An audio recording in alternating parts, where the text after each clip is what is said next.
সর্বশেষ ক্লাসে আমি কম্পিউটারের বিভিন্ন জেনারেশানগুলোর মধ্যে কম্পিউটারের 5টি জেনারেশানের মধ্যে 2টি জেনারেশান নিয়ে আলোচনা করেছিলাম। প্রথম প্রজন্ম, দ্বিতীয় প্রজন্ম, মানে ফার্স্ট জেনারেশান এবং সেকেন্ড জেনারেশান। আজকে থার্ড জেনারেশান বা তৃতীয় প্রজন্ম প্রথমে শুরু করছি। তাহলে থার্ড জেনারেশান কম্পিউটার, তাহলে কম্পিউটারের থার্ড জেনারেশান বা তৃতীয় প্রজন্মের কম্পিউটার। এর সময়কাল কত? এর সালটা হচ্ছে 1964 থেকে 1971।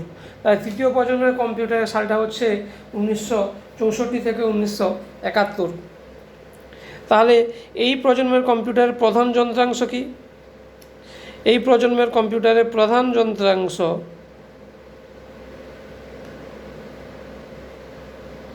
হলো আইসি, যার ফুল ফর্ম হচ্ছে ইন্টিগ্রেটেড সার্কিট।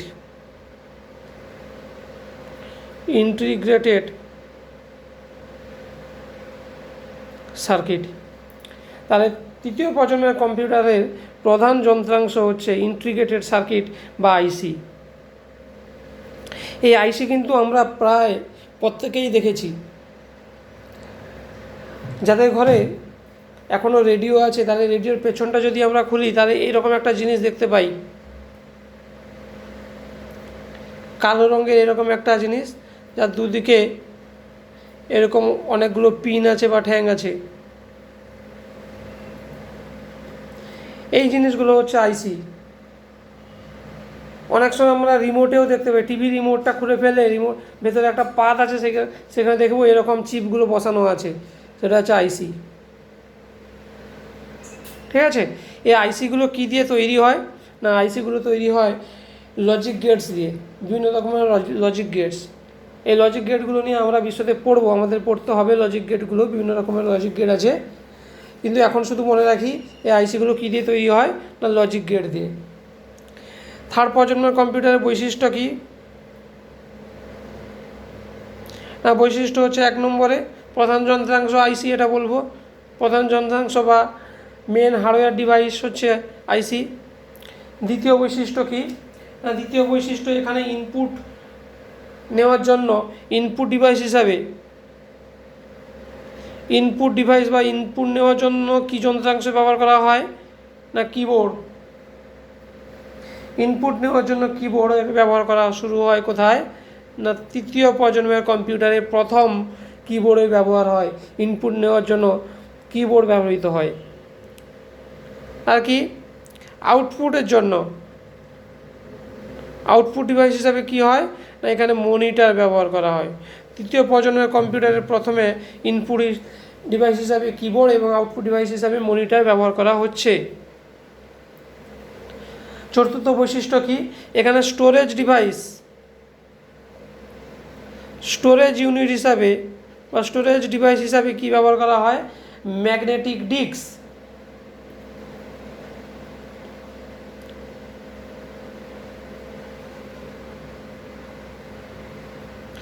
Magnetic disk. 5 নম্বর বৈশিষ্ট্য কি বলবো? না, এই কম্পিউটার, তৃতীয় প্রজন্মের কম্পিউটার টাইম শেয়ারিং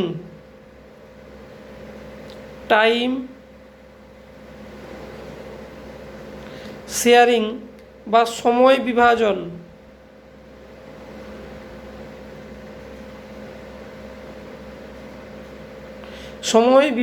পদ্ধতিতে কাজ করতে পারে। তৃতীয় প্রজন্মের কম্পিউটার টাইম শেয়ারিং বা সময় বিভাজন পদ্ধতিতে কাজ করতে সক্ষম। তাহলে প্রথম বৈশিষ্ট্য কি বললাম? না, প্রধান যন্ত্রাংশ হচ্ছে আইসি বা ইন্টিগ্রেটেড সার্কিট। দ্বিতীয় বৈশিষ্ট্য ইনপুট ডিভাইস হিসেবে কিবোর্ড ব্যবহার করা হয়, আউটপুট ডিভাইস হিসেবে মনিটর ব্যবহার করা হয়, স্টোরেজ ইউনিট হিসাবে ম্যাগনেটিক ডিস্ক ব্যবহার করা হয়। আর টাইম শেয়ারিং বা সময় বিভাজন প্রক্রিয়া বা পদ্ধতি প্রথম ব্যবহার করা হয় তৃতীয় প্রজন্মের কম্পিউটারে। এবার সুবিধা।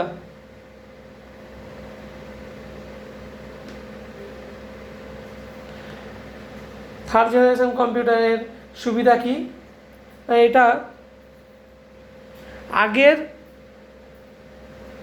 এর আগের কম্পিউটারগুলোর তুলনায়, মানে তৃতীয় প্রজন্মের কম্পিউটার তার পূর্বপুরুষদের তুলনায়, পূর্বপুরুষ কারা? প্রথম প্রজন্ম, দ্বিতীয় প্রজন্ম। তার তৃতীয় প্রজন্মের কম্পিউটার তার পূর্বপুরুষদের তুলনায় অপেক্ষাকৃত গতিশীল, মানে অপেক্ষাকৃত দ্রুতগতি সম্পন্ন। 2 নম্বর কি বলবো? 2 নম্বরে বলবো তুলনামূলকভাবে আকারে ছোট।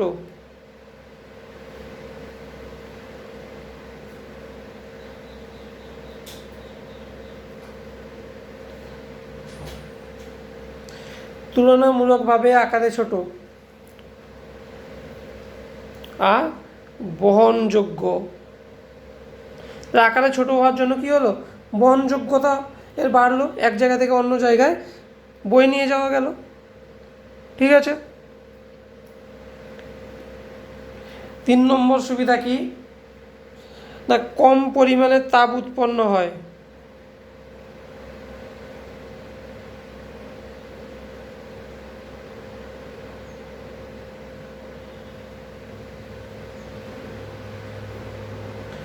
কম পরিমাণে তাপ উৎপন্ন হয়।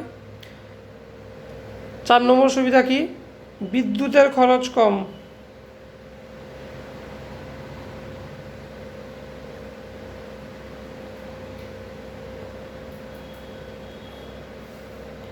হয়েছে। 5 নম্বর সুবিধা কি না, বিশ্বাসযোগ্যতা।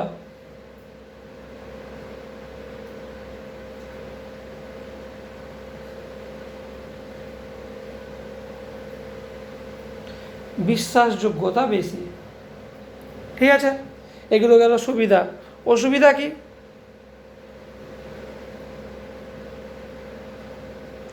তৃতীয় প্রজন্মের কম্পিউটারের অসুবিধা কি? 1 নম্বর অসুবিধা হচ্ছে গঠন তুলনামূলকভাবে জটিল। এই কম্পিউটারের গঠন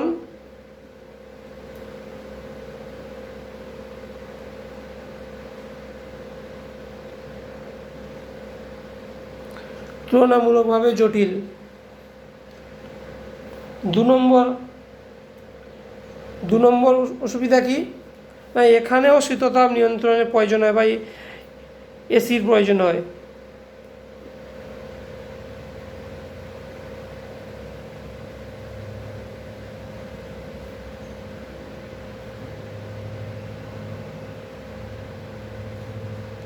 শীততাপ নিয়ন্ত্রণের প্রয়োজন। 3 নম্বর অসুবিধা কি না, এটি হয়তো আকারে ছোট হলো, বহনযোগ্যতা বাড়লো, কিন্তু এর যে মূল্য, মানে দাম কিন্তু কমলো না। তাহলে এটা সাধারণ মানুষের ব্যবহারের বা সাধারণ মানুষের আয়ত্তের মধ্যে থাকলো না। তাহলে মূল্য বেশি হওয়ায়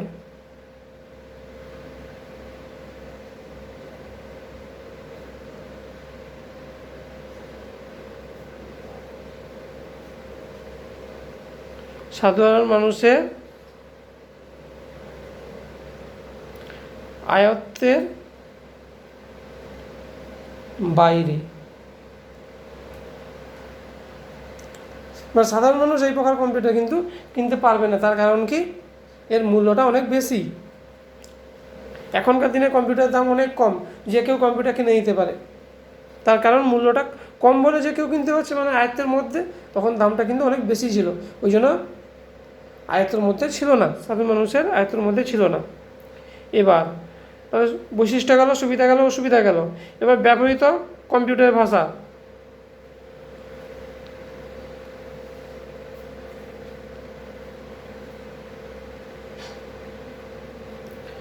ব্যবহৃত কম্পিউটারের ভাষা মানে কী কী কম্পিউটার ল্যাঙ্গুয়েজ ব্যবহার করা হতো? কী কী না, সি ব্যবহার করা হতো, ফোরট্রান ব্যবহার করা হতো, পাস্কাল, এই ল্যাঙ্গুয়েজগুলো ব্যবহার করা হতো। সি, ফোরট্রান, পাস্কাল, এই প্রকার কম্পিউটার ল্যাঙ্গুয়েজগুলো ব্যবহার করা হতো তৃতীয় প্রজন্মের কম্পিউটারে। এবার উদাহরণ।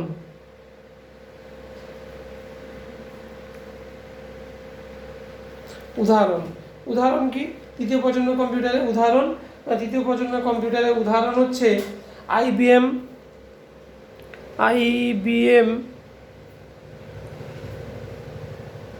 360, PDP-8, CDC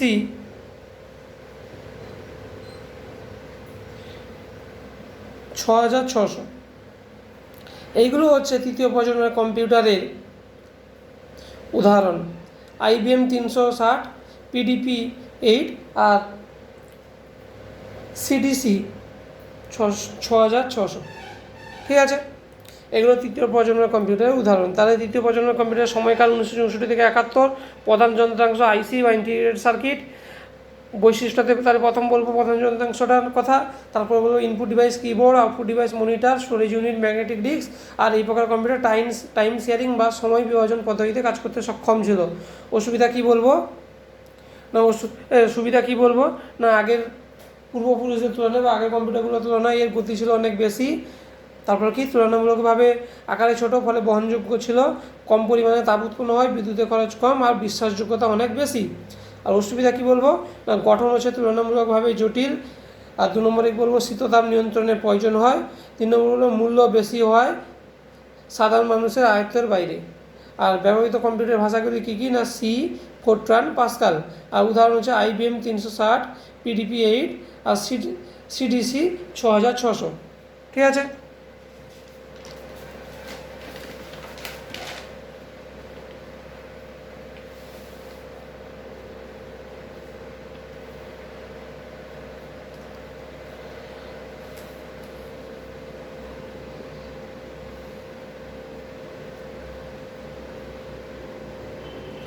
এবার হচ্ছে 4th generation computer. 4th generation কম্পিউটারের সময়কাল হচ্ছে 1971 থেকে 1985। 1971 থেকে 1985 এগুলো হচ্ছে 4th জেনারেশন কম্পিউটারের সময়কাল। এর প্রধান যন্ত্রাংশ কি,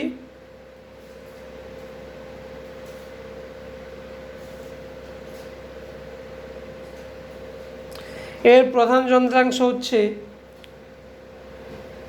SLI এবং আরেকটা ব্যবহার করা হয় VLSI। LSI full form large scale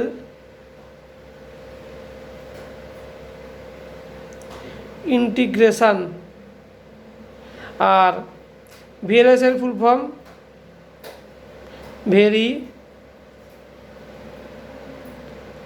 large scale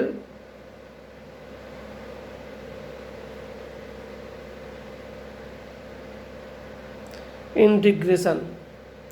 তাহলে 4th জেনারেশন কম্পিউটারে কী কী ব্যবহার করা হয়, VLSI বা লার্জ স্কেল ইন্টিগ্রেশন আর VLSI বা ভেরি লার্জ স্কেল ইন্টিগ্রেশন।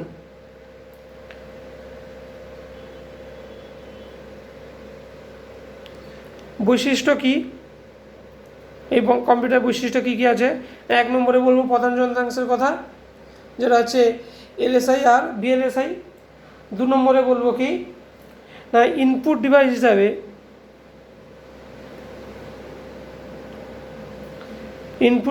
ব্যবহার হতো কি কিবোর্ড এবং মাউস। ইনপুট ডিভাইস হিসেবে ব্যবহার করা হতো কিবোর্ড এবং মাউস।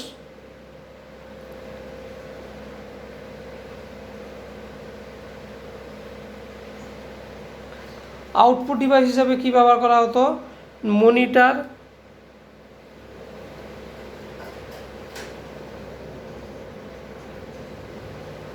প্রিন্টার। হয়েছে।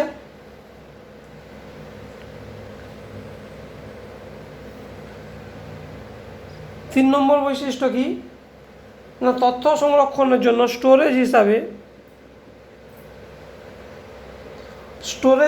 ব্যবহার করা হতো কি না, স্টোরেজ হিসাবে ব্যবহার করা হতো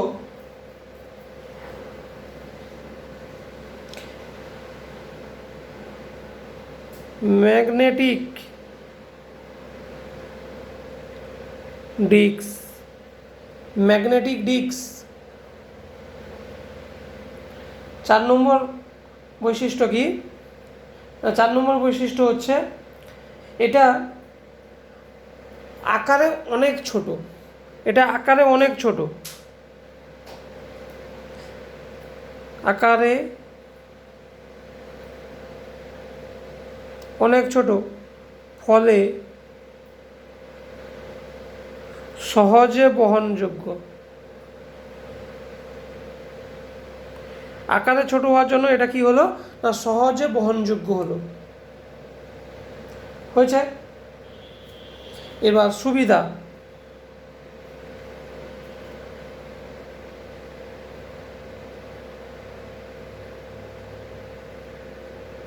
1 নম্বর সুবিধা কি না, 1 নম্বর সুবিধা এখানে হচ্ছে যে এর গতি আগের প্রজন্মগুলোর তুলনায় অনেক বেশি। তাহলে এর গতি আগের প্রজন্মের তুলনায় অনেক বেশি। 2 নম্বর আকারে ছোট, ফলে বহনযোগ্য। 3 নম্বর রক্ষণাবেক্ষণের খরচ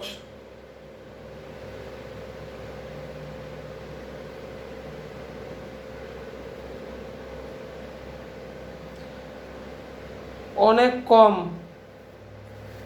4 নম্বর বৈশিষ্ট্য কি, 4 নম্বর সুবিধা কি না, সবসময়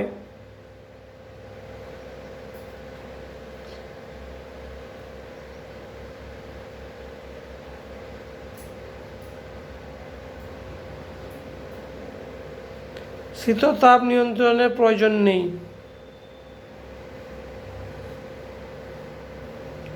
সবসময় শীততাপ নিয়ন্ত্রণের প্রয়োজন নেই, মানে এয়ার কন্ডিশনের প্রয়োজন সবসময় হয় না। হয়তো কখনো কখনো চালাতে হয়, এসিটা চালাতে হয়, কিন্তু সবসময় প্রয়োজন হয় না। হয়েছে। এগুলো গেল সুবিধা। আর অসুবিধা কি?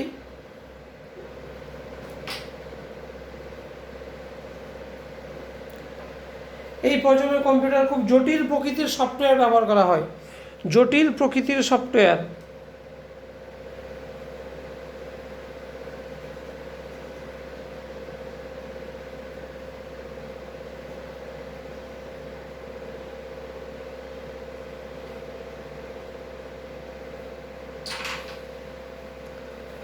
জটিল প্রকৃতির সফটওয়্যার ব্যবহৃত হয়। 2 নম্বর অসুবিধা কি না, 2 নম্বর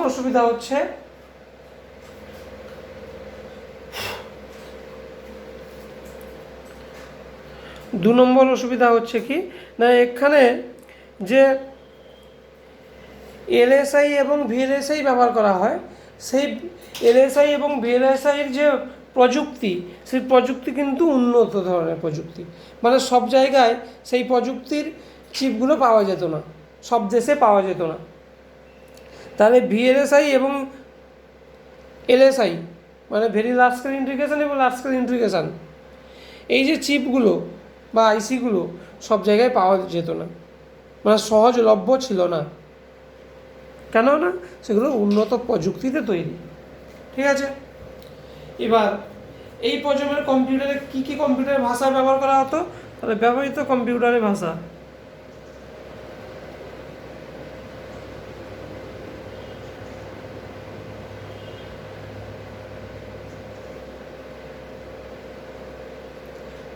ব্যবহৃত কম্পিউটারের ভাষা কী কী কম্পিউটারের ভাষা ব্যবহার করা হতো না, C, C plus plus, SQL. C, C plus plus, SQL. SQL মানে স্ট্রাকচার কোয়েরি ল্যাঙ্গুয়েজ। এরকম ধরনের ভাষাগুলো ব্যবহার করা হতো। C, C plus plus, SQL এরকম কম্পিউটার ভাষাগুলো ব্যবহার করা হতো কোথায় না, চতুর্থ প্রজন্মের কম্পিউটারে। আর উদাহরণ কি? উদাহরণ চতুর্থ প্রজন্মের কম্পিউটারের উদাহরণ ক্রে 1, ক্রে 2, পিডিপি 11। এগুলো হচ্ছে চতুর্থ প্রজন্মের কম্পিউটারের উদাহরণ। ক্রে 1, ক্রে 2, পিডিপি 11 এগুলো হচ্ছে চতুর্থ প্রজন্মের কম্পিউটারের উদাহরণ।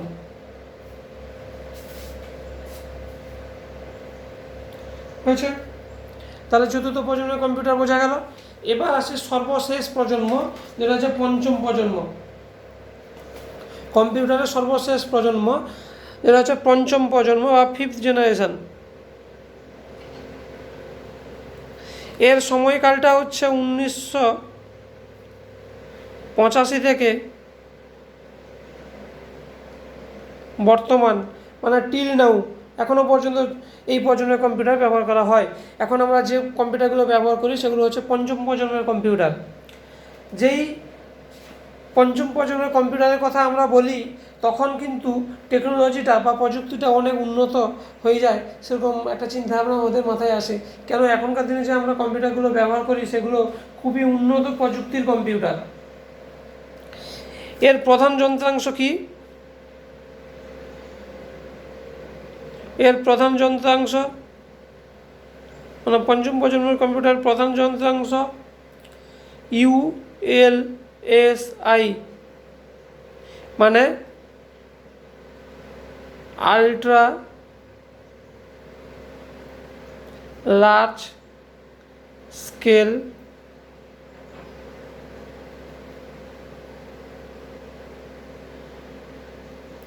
Integration, ultra large scale integration বা ULSI। ঠিক আছে, এর বৈশিষ্ট্যগুলি কি কি?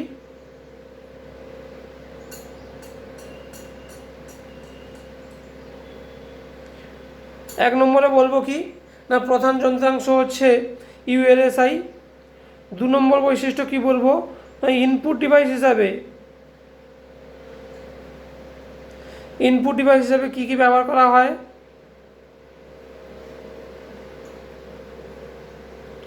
Keyboard, mouse, touch screen, light pen,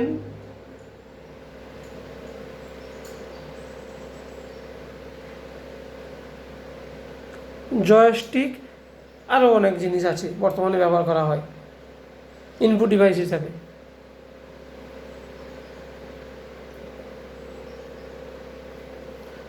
output device হিসাবে কি ব্যবহার করা হয়?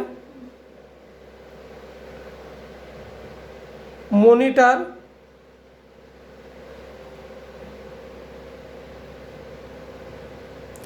Printer,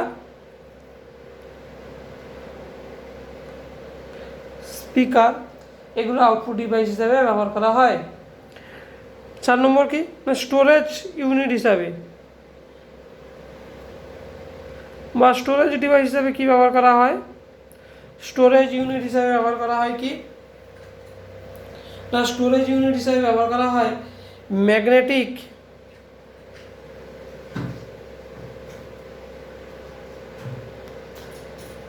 disk. ম্যাগনেটিক ডিস্ক কি কি? খুব কমন জিনিস,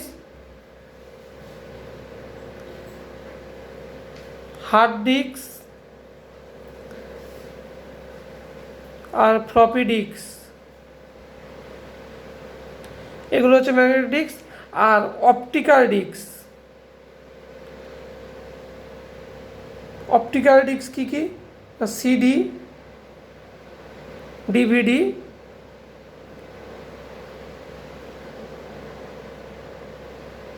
ব্লু-রে ডিস্ক, এগুলো হচ্ছে অপটিক্যাল ডিস্ক। হয়েছে।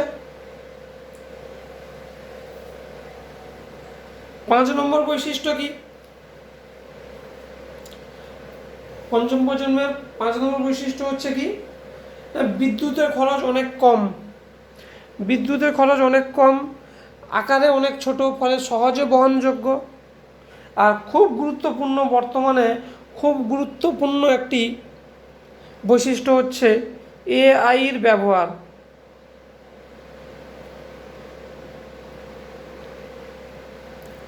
মানে আর্টিফিশিয়াল ইন্টেলিজেন্সি।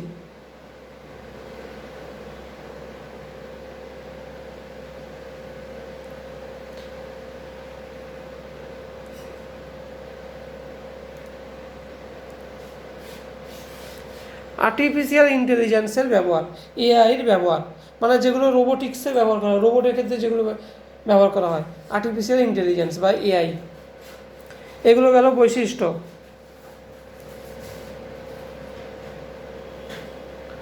সুবিধা কি? এই প্রজন্মের কম্পিউটারের গতি সবচেয়ে বেশি, এই প্রজন্মের কম্পিউটারের গতি সবচেয়ে বেশি। 2 নম্বর কি? এর বিশ্বাসযোগ্যতা সবচেয়ে বেশি, এই কম্পিউটারের বিশ্বাসযোগ্যতা সবচেয়ে বেশি।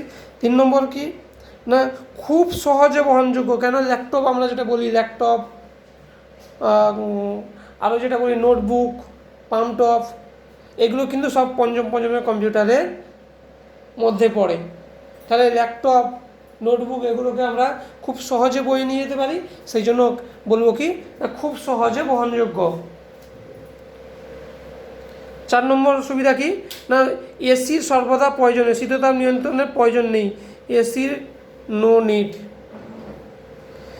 সবসময় এসির প্রয়োজন হয় না, শীততাপ নিয়ন্ত্রণের প্রয়োজন সবসময় কিন্তু হয় না। তার কারণ খুব বেশি পরিমাণে তাপ উৎপন্ন এখানে হয় না, এখানে কম পরিমাণে তাপ উৎপন্ন হয়, সেই জন্য সবসময় এসির প্রয়োজন হয় না। ঠিক আছে, এবার অসুবিধা কি?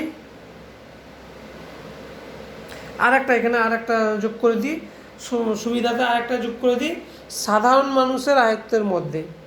সাধারণ মানুষের আয়ত্তের মধ্যে কেন? এখনকার দিনে যে কম্পিউটার তার দামটা কিন্তু অনেক কম, ল্যাপটপের দাম অনেক কম, এগুলো সাধারণ মানুষের আয়ত্তের মধ্যে, সেই জন্য আরেকটা বৈশিষ্ট্য আমরা যোগ করে দিতে পারি, সাধারণ মানুষের আয়ত্তের মধ্যে। অসুবিধা, 1 নম্বর অসুবিধা কি বলবো? 1 নম্বর অসুবিধা বলবো খুব জটিল প্রকৃতির গঠন, জটিল প্রকৃতির গঠন।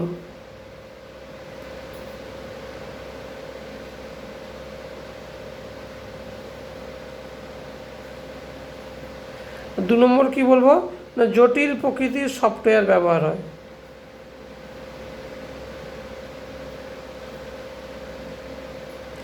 জটিল প্রকৃতির সফটওয়্যার ব্যবহার হয়।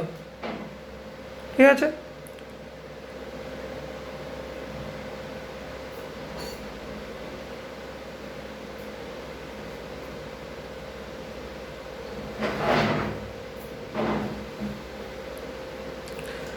ব্যবহৃত কম্পিউটারের ভাষা, এখানে কি কি ধরনের কম্পিউটারের ভাষা ব্যবহার করা হয়?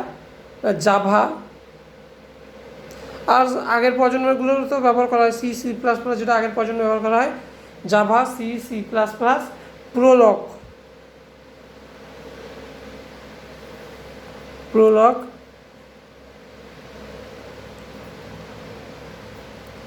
পাইথন, সি হ্যাশ, এরকম অনেক জটিল প্রকৃতির সফটওয়্যার, জটিল প্রকৃতির ভাষা ব্যবহার করা হয়, যেরকম Java, C plus plus, Prolog, Python, C hash, এরকম কম্পিউটারের ভাষাগুলো ব্যবহার করা হয়। ঠিক আছে,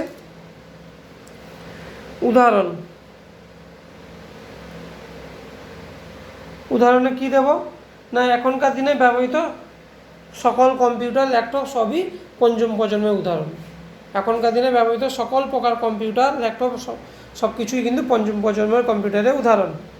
আচ্ছা, বৈশিষ্ট্যতে আর একটা যোগ করে দেবো, এখানে বৈশিষ্ট্যতে 6 নম্বরে যোগ করে দেব, কম্পিউটার নেটওয়ার্ক ও ইন্টারনেটের ব্যবহার হয়। কম্পিউটার নেটওয়ার্ক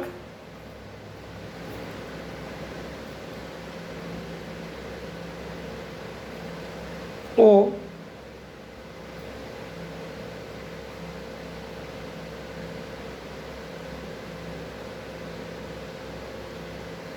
কম্পিউটার নেটওয়ার্ক ও ইন্টারনেটের ব্যবহার হয়।